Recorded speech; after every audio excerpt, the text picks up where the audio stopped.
Welcome. Today we're reading the chapter The Flight of WERPER, of the novel Tarzan and the Jewels of Opar. Last time, La, initially terrified, begins to trust Tarzan as they swing through the trees, and she grapples with her conflicting emotions towards him, oscillating between love and jealousy. After Tarzan confronts the priests of Opar to protect La from being sacrificed, they reluctantly agree to return her safely under his protection, while Tarzan sets off on his own quest, leaving La with a longing for his return. Meanwhile, Tarzan follows the trail of a thief who stole his jewels, using his enhanced senses to navigate the jungle and uncovering the scent of both the thief and a mysterious woman that stirs jealousy within him. After WERPER had arranged the dummy in his bed and sneaked out into the darkness of the village beneath the rear wall of his tent, he had gone directly to the hut in which Jane Clayton was held captive. Before the doorway squatted a black sentry. WERPER approached him boldly, spoke a few words in his ear, handed him a package of tobacco, and passed into the hut. The black grinned and winked as the European disappeared within the darkness of the interior. The Belgian, being one of Ahmet Zek's principal lieutenants, might naturally go where he wished within or without the village, and so the sentry had not questioned his right to enter the hut with the white woman prisoner. Within, WERPER called in French and in a low whisper, "Lady Greystoke, it is I, Monsieur Frecoult. Where are you?" But there was no response. Hastily, the man felt around the interior, groping blindly through the darkness with outstretched hands. There was no one within. WERPER's astonishment surpassed words. He was on the point of stepping without to question the sentry, when his eyes, becoming accustomed to the dark, discovered a blotch of lesser blackness near the base of the rear wall of the hut. Examination revealed the fact that the blotch was an opening cut in the wall.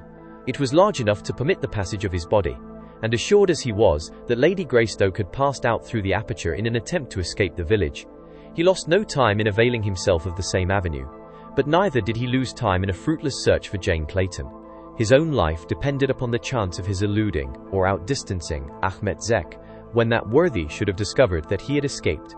His original plan had contemplated connivance in the escape of Lady Greystoke, for two very good and sufficient reasons. The first was that by saving her he would win the gratitude of the English, and thus lessen the chance of his extradition should his identity and his crime against his superior officer be charged against him. The second reason was based upon the fact that only one direction of escape was safely open to him. He could not travel to the west because of the Belgian possessions which lay between him and the Atlantic. The south was closed to him by the feared presence of the savage ape-man he had robbed. To the north lay the friends and allies of Ahmet Zek. Only toward the east, through British East Africa, lay reasonable assurance of freedom. Accompanied by a titled Englishwoman, whom he had rescued from a frightful fate, and his identity vouched for by her as that of a Frenchman by the name of Frecoult, he had looked forward, and not without reason, to the active assistance of the British from the moment that he came in contact with their first outpost. But now that Lady Greystoke had disappeared, though he still looked toward the east for hope, his chances were lessened, and another, subsidiary design completely dashed. From the moment that he had first laid eyes upon Jane Clayton, he had nursed within his breast a secret passion for the beautiful American wife of the English lord, and when Ahmet Zek's discovery of the jewels had necessitated flight, the Belgian had dreamed, in his planning, of a future in which he might convince Lady Greystoke that her husband was dead, and by playing upon her gratitude win her for himself. At that part of the village farthest from the gates, WERPER discovered that 2 or 3 long poles, taken from a nearby pile which had been collected for the construction of huts, had been leaned against the top of the palisade, forming a precarious, though not impossible avenue of escape. Rightly he inferred that thus had Lady Greystoke found the means to scale the wall, nor did he lose even a moment in following her lead. Once in the jungle he struck out directly eastward. A few miles south of him, Jane Clayton lay panting among the branches of a tree in which she had taken refuge from a prowling and hungry lioness. Her escape from the village had been much easier than she had anticipated. The knife which she had used to cut her way through the brush wall of the hut to freedom she had found sticking in the wall of her prison, doubtless left there by accident when a former tenant had vacated the premises. To cross the rear of the village, keeping always in the densest shadows, had required but a few moments, and the fortunate circumstance of the discovery of the hut poles lying so near the palisade had solved for her the problem of the passage of the high wall. For an hour she had followed the old game trail toward the south, until there fell upon her trained hearing the stealthy padding of a stalking beast behind her. The nearest tree gave her instant sanctuary, for she was too wise in the ways of the jungle to chance her safety for a moment after discovering that she was being hunted.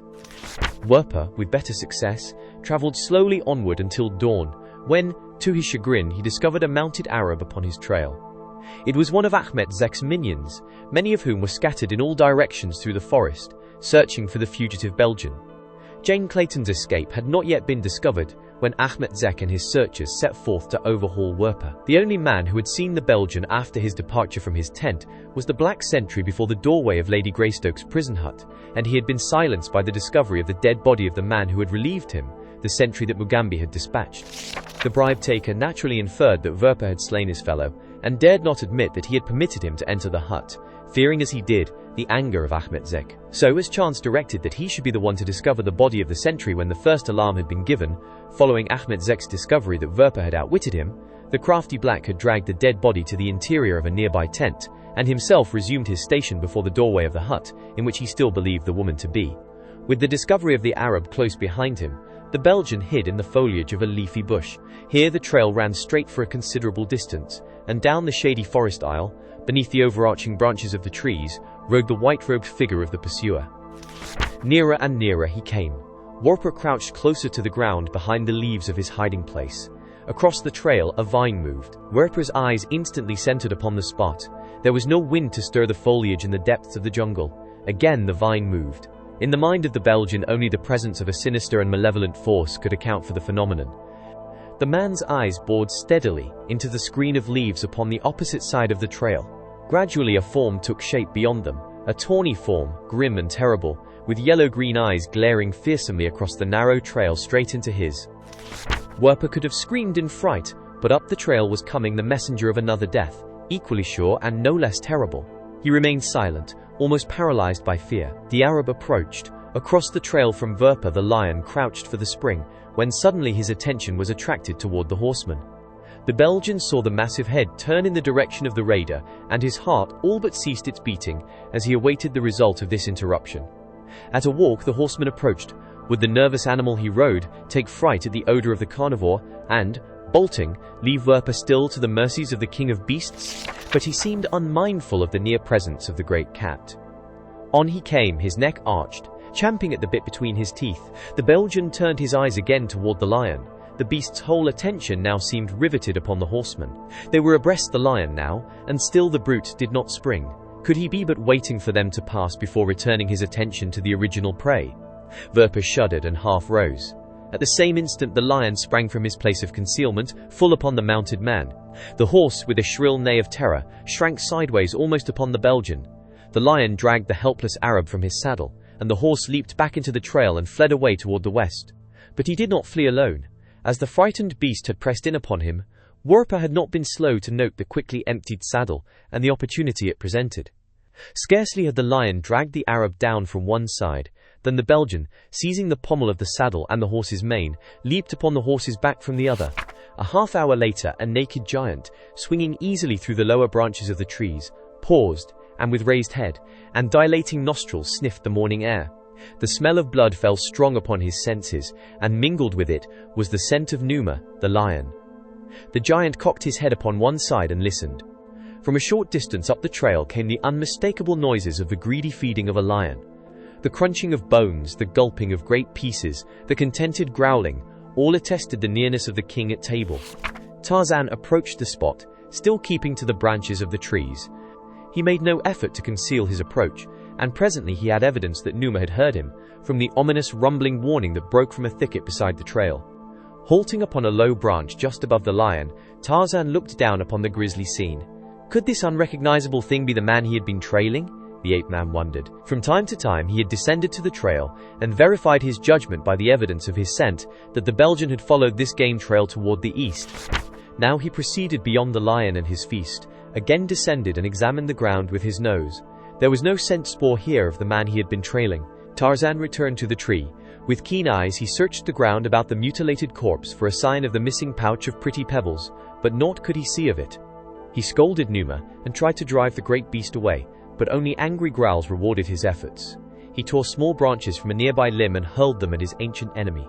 Numa looked up with bared fangs, grinning hideously, but he did not rise from his kill. Then Tarzan fitted an arrow to his bow, and drawing the slim shaft far back let drive with all the force of the tough wood that only he could bend. As the arrow sank deeply into his side, Numa leaped to his feet with a roar of mingled rage and pain. He leaped futilely at the grinning ape-man, tore at the protruding end of the shaft, and then, springing into the trail, paced back and forth beneath his tormentor. Again Tarzan loosed a swift bolt, this time the missile, aimed with care, lodged in the lion's spine. The great creature halted in its tracks, and lurched awkwardly forward upon its face, paralyzed. Tarzan dropped to the trail, ran quickly to the beast's side, and drove his spear deep into the fierce heart, then after recovering his arrows, turned his attention to the mutilated remains of the animal's prey in the nearby thicket. The face was gone. The Arab garments aroused no doubt as to the man's identity, since he had trailed him into the Arab camp and out again, where he might easily have acquired the apparel. So sure was Tarzan that the body was that of he who had robbed him, that he made no effort to verify his deductions by scent among the conglomerate odors of the great carnivore and the fresh blood of the victim. He confined his attentions to a careful search for the pouch, but nowhere upon or about the corpse was any sign of the missing article or its contents. The ape-man was disappointed, possibly not so much because of the loss of the colored pebbles as with Numa for robbing him of the pleasures of revenge. Wondering what could have become of his possessions, the ape-man turned slowly back along the trail in the direction from which he had come. In his mind, he revolved a plan to enter and search the Arab camp after darkness had again fallen. Taking to the trees, he moved directly south in search of prey, that he might satisfy his hunger before midday, and then lie up for the afternoon in some spot far from the camp, where he might sleep without fear of discovery until it came time to prosecute his design. Scarcely had he quitted the trail when a tall, black warrior, moving at a dogged trot, passed toward the east. It was Mugambi, searching for his mistress. He continued along the trail, halting to examine the body of the dead lion. An expression of puzzlement crossed his features as he bent to search for the wounds which had caused the death of the jungle lord. Tarzan had removed his arrows, but to Mugambi the proof of death was as strong as though both the lighter missiles and the spear still protruded from the carcass. The black looked furtively about him. The body was still warm, and from this fact he reasoned that the killer was close at hand, yet no sign of living man appeared. Mugambi shook his head and continued along the trail, but with redoubled caution. All day he traveled, stopping occasionally to call aloud the single word, "Lady," in the hope that at last she might hear and respond. But in the end his loyal devotion brought him to disaster. From the northeast, for several months, Abdul Murak, in command of a detachment of Abyssinian soldiers, had been assiduously searching for the Arab raider, Ahmed Zik, who, 6 months previously, had affronted the majesty of Abdul Murak's emperor by conducting a slave raid within the boundaries of Menelek's domain. And now it happened that Abdul Murak had halted for a short rest at noon upon this very day and along the same trail that WERPER and Mugambi were following toward the east. It was shortly after the soldiers had dismounted that the Belgian, unaware of their presence, rode his tired mount almost into their midst, before he had discovered them. Instantly he was surrounded, and a volley of questions hurled at him, as he was pulled from his horse and led toward the presence of the commander. Falling back upon his European nationality, WERPER assured Abdul Murak that he was a Frenchman, hunting in Africa, and that he had been attacked by strangers, his safari killed or scattered, and himself escaping only by a miracle. From a chance remark of the Abyssinian, WERPER discovered the purpose of the expedition, and when he realized that these men were the enemies of Ahmed Zek, he took heart, and immediately blamed his predicament upon the Arab. Lest, however, he might again fall into the hands of the raider, he discouraged Abdul Murak in the further prosecution of his pursuit, assuring the Abyssinian that Ahmed Zek commanded a large and dangerous force, and also that he was marching rapidly toward the south. Convinced that it would take a long time to overhaul the raider, and that the chances of engagement made the outcome extremely questionable, Murak, none too unwillingly, abandoned his plan and gave the necessary orders for his command to pitch camp where they were, preparatory to taking up the return march toward Abyssinia the following morning. It was late in the afternoon that the attention of the camp was attracted toward the west by the sound of a powerful voice calling a single word, repeated several times, "Lady, lady, lady." True to their instincts of precaution, a number of Abyssinians, acting under orders from Abdul Murak, advanced stealthily through the jungle toward the author of the call. A half-hour later they returned, dragging Mugambi among them. The first person the big black's eyes fell upon as he was hustled into the presence of the Abyssinian officer was M. Jules Fracout, the Frenchman who had been the guest of his master, and whom he last had seen entering the village of Ahmed Zek under circumstances which pointed to his familiarity and friendship for the raiders. Between the disasters that had befallen his master and his master's house, and the Frenchman, Mugambi saw a sinister relationship, which kept him from recalling to WERPER's attention the identity which the latter evidently failed to recognize. Pleading that he was but a harmless hunter from a tribe farther south, Mugambi begged to be allowed to go upon his way, but Abdul Morak, admiring the warrior's splendid physique, decided to take him back to Addis Ababa and present him to Menelik. A few moments later, Mugambi and WERPER were marched away under guard, and the Belgian learned for the first time that he too was a prisoner rather than a guest. In vain he protested against such treatment, until a strapping soldier struck him across the mouth and threatened to shoot him if he did not desist. Mugambi took the matter less to heart, for he had not the slightest doubt, but that during the course of the journey he would find ample opportunity to elude the vigilance of his guards and make good his escape. With this idea always uppermost in his mind, he courted the good opinion of the Abyssinians, asked them many questions about their emperor and their country, and evinced a growing desire to reach their destination, that he might enjoy all the good things which they assured him the city of Addis Ababa contained. Thus he disarmed their suspicions, and each day found a slight relaxation of their watchfulness over him. By taking advantage of the fact that he and WERPER always were kept together, Mugambi sought to learn what the other knew of the whereabouts of Tarzan or the authorship of the raid upon the bungalow, as well as the fate of Lady Greystoke. But as he was confined to the accidents of conversation for this information, not daring to acquaint WERPER with his true identity, and as WERPER was equally anxious to conceal from the world his part in the destruction of his host's home and happiness, Mugambi learned nothing, at least in this way. But there came a time when he learned a very surprising thing, by accident. The party had camped early in the afternoon of a sultry day, upon the banks of a clear and beautiful stream. The bottom of the river was gravelly, there was no indication of crocodiles, those menaces to promiscuous bathing in the rivers of certain portions of the Dark Continent, and so the Abyssinians took advantage of the opportunity to perform long-deferred and much-needed ablutions. As WERPER, who, with Mugambi, had been given permission to enter the water, removed his clothing, the black noted the care with which he unfastened something which circled his waist, and which he took off with his shirt, keeping the latter always around and concealing the object of his suspicious solicitude. It was this very carefulness which attracted the black's attention to the thing, arousing a natural curiosity in the warrior's mind, and so it chanced that when the Belgian, in the nervousness of overcaution, fumbled the hidden article and dropped it, Mugambi saw it as it fell upon the ground, spilling a portion of its contents on the sward. Now Mugambi had been to London with his master. He was not the unsophisticated savage that his apparel proclaimed him. He had mingled with the cosmopolitan hordes of the greatest city in the world. He had visited museums and inspected shop windows, and besides, he was a shrewd and intelligent man. The instant that the jewels of Opar rolled, scintillating before his astonished eyes, he recognized them for what they were, but he recognized something else too, that interested him far more deeply than the value of the stones. 1,000 times he had seen the leathern pouch, which dangled at his master's side, when Tarzan of the Apes had, in a spirit of play and adventure, elected to return for a few hours to the primitive manners and customs of his boyhood, and surrounded by his naked warriors, hunt the lion and the leopard, the buffalo and the elephant after the manner he loved best. WERPER saw that Mugambi had seen the pouch and the stones. Hastily he gathered up the precious gems and returned them to their container, while Mugambi, assuming an air of indifference, strolled down to the river for his bath. The following morning Abdul Morak was enraged and chagrined to discover that his huge black prisoner had escaped during the night, while WERPER was terrified for the same reason, until his trembling fingers discovered the pouch still in its place beneath his shirt, and within it the hard outlines of its contents. Did you enjoy today's chapter of Tarzan and the Jewels of Opar? Why not subscribe and ring the bell?